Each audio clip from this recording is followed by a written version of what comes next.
I was born on August 24th, 1953, and my mother always used to say it was the hottest day of the year. Looking at the records, she was pretty close. The following 10 days would certainly have been miserable in those days before air conditioning.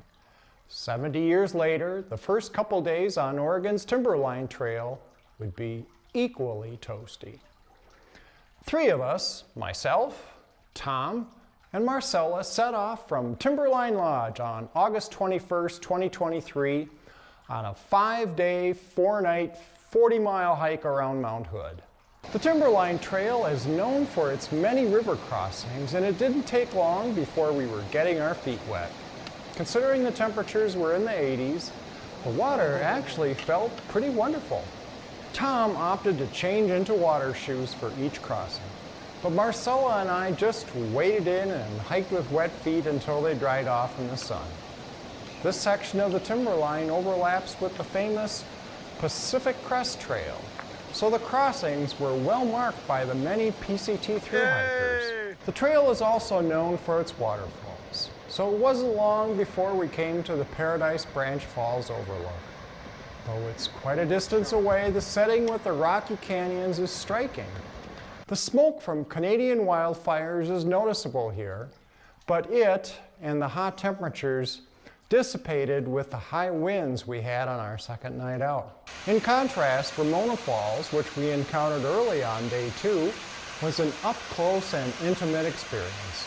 The falls was just a few feet away, so we could see the details of the moss-covered rocks. Day 3 was serendipitous. We had wide open crystal clear views of Mount Hood that were unmarred by wildfire smoke, and the temperatures were almost 20 degrees cooler, which made hiking a lot more pleasant. That evening we reveled in the luxury of Cap Campground, where we actually had a pit toilet and a picnic bench to eat our meals at. Ah, the good life. The next morning, I began my birthday celebration with hot coffee and a bowl of oatmeal at our picnic table. The first half of my cake day was a bit of a climb through some snowfields up to the high point of the trail, where we took a group selfie and I celebrated with a carrot cake Cliff Bar. We spent the night in a beautifully forested campsite near Newton Creek. As usual, I was camping in my hammock, but every other camper we saw during this trip had a tent. Our last day started out in fairly open terrain, and we were fortunate to see a true cloud cap, the cloud formation over the peak of Mount Hood, after which the campground was named. There were a few more waterfalls and rivers to cross, but by the 5th day, they had almost become routine. Our last crossing was the huge White River Canyon, which must experience some tremendous flows during snowmelt season, considering its vast expanse of rock and sand. But the river was just a trickle by the end of August. The arrival back at the parking lot at the lodge was bittersweet, as they always are. I was sad that the adventure was over, but looking forward to a hot shower, a beer, and the biggest burger I could find.